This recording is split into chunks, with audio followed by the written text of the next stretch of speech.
4 गिरफ्तारियां की जा चुकी थी और उसी क्रम में हमने 2 और गिरफ्तारियां की, जिसमें एक तो अनूप श्रीवास्तव है जो कि देवरिया गोरखपुर का मूल रूप से रहने वाला है, काफी समय से बैंगलोर में रह रहा है, और दूसरा रोहित शर्मा है जो कि मूल रूप से हिमाचल का रहने वाला है और दिल्ली में रह रहा है।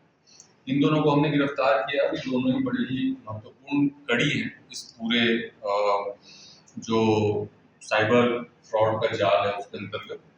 और मूल रूप से ये लोग ऑनबोर्डिंग एक टर्म यूज करते हैं। ऑनबोर्डिंग करने का मतलब ये हुआ कि कुछ फील्ड एजेंट्स के माध्यम से फर्जी कंपनियों को खुलवाने का काम करते हैं। कंपनी में कौन कौन से डॉक्यूमेंट्स चाहिए, उन सारे डॉक्यूमेंट्स को प्राप्त करके जो फील्ड एजेंट है वो एक कंपनी खुलवाता है, जिसमें कि डायरेक्टर जैसा कि आपने देखा उस तरह के होते हैं। बहुत सारे तो अनपढ़ हैं, ग्रामीण परिवेश के हैं, मजदूर हैं, और जिनको प्रति माह 25,000, 30,000, 27,000 रुपए दिए जाते हैं उनको कंपनी खुलवा के उसमें डायरेक्टर बनने के लिए।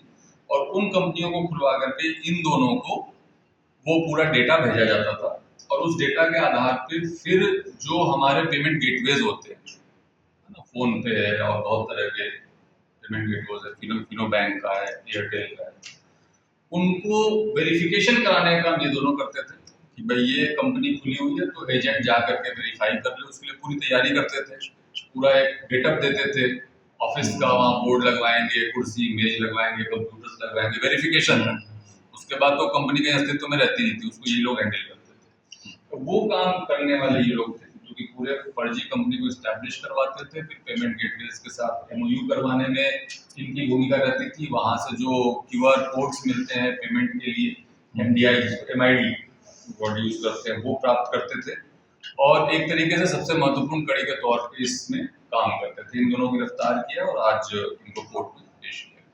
सर इनका कोई पहले से कोई आपराधिक मुकदमा है? नहीं, अभी हमारे पास इनका कोई पहले का आपराधिक रिकॉर्ड नहीं है, लेकिन दोनों के दोनों कंप्यूटर प्रशिक्षित हैं।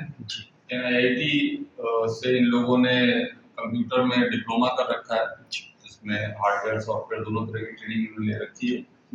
और इनका पहले का कोई आपराधिक रिकॉर्ड अभी सामने नहीं आया है, लेकिन जो प्रकरण तफ्तीश हम लोग कर रहे हैं उसमें सैकड़ों और हजारों कंप्लेंट 19-30 पे ऑलरेडी दर्ज है। कितने करोड़ का लगभग मामला है? ये पहली बार जब मैंने बताया था 400 करोड़ के आसपास हमने आपको बताया था, बट जो स्थिति है उसमें कम से कम 1,000-2,000 करोड़ से नीचे का ये प्रकरण नहीं है, बल्कि उससे भी ऊपर ही जाएगा अभी तक का जो हमारा अनुसंधान से अभी जो। सर लीड कैसे मिली, हम लोग इन तक पहुंचे लीड तो एफआईआर से मिली थी। कंप्लेंट जो हमारा 1930 कंप्लेंट का सिस्टम है जो कि गृह मंत्रालय भारत सरकार की तरफ से जारी किया गया, पूरे भारत में इकलौता नंबर है 1930। जब भी कोई साइबर फ्रॉड आए तो मैं अपील करना चाहूंगा कि सबसे पहले 1930 पे प्रत्येक व्यक्ति को कंप्लेन करना चाहिए, क्योंकि उसका फायदा ये होता है कि एक बार जो उसकी राशि है वो अकाउंट में अगर पड़ी हुई है, नहीं निकली तो फ्रीज हो जाती है। उसके बाद आप पुलिस में प्रकरण दर्ज करा के उसका अनुसंधान करा सकते। सर संभवतः सबसे बड़ा मामला ही माना जाएगा, 1,000 करोड़ की बात हो रही है तो अभी तक का तो मेरे संज्ञान में सबसे बड़ा मामला है। Thank you sir. Thank you.